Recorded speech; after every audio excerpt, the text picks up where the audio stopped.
Hello. Today's letter comes to us from Chris, who writes, Dear Brother Ron, is Christianity a fear-based religion? Are we supposed to fear God and love Him at the same time?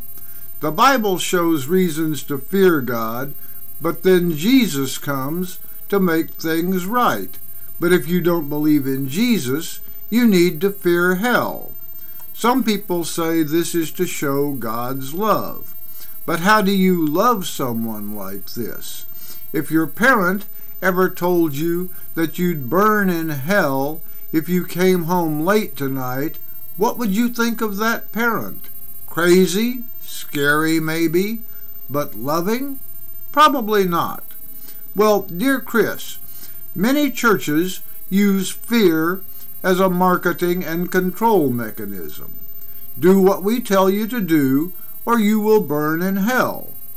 Good marketing, bad theology.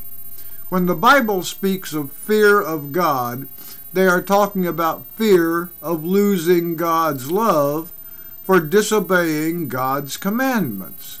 I do not believe this is possible. I have 4 children. They have all done things that disappointed me. I did not stop loving them because of this, and I certainly did not condemn them to eternal torment.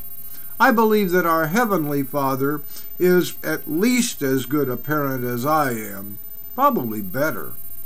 The Bible tells us there is no act good enough to earn my way into heaven. In Galatians 2:16, we find, knowing that a man is not justified by the works of the law, but by the faith of Jesus Christ, even we have believed in Jesus Christ, that we might be justified by the faith of Christ, and not by the works of the law.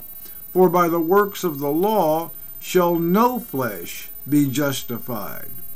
Now, if there is no act good enough to get me into heaven, there is no act bad enough to condemn me to hell. Besides, this whole theology is based on God being disappointed with my conduct. This means that when God sent me here, He had no idea how I would turn out.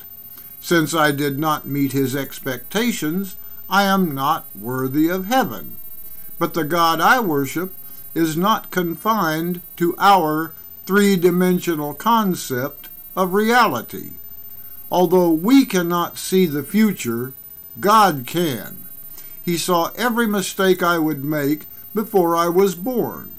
So if He knew what would happen before it happened, how can He be disappointed when it happens?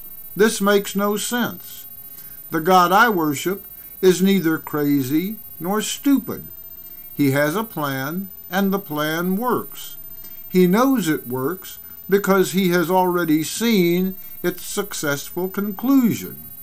Our Father knows what a jerk I am, and He loves me anyway. If He can love me after all the mistakes I've made, you have nothing to fear. Thank you for joining us.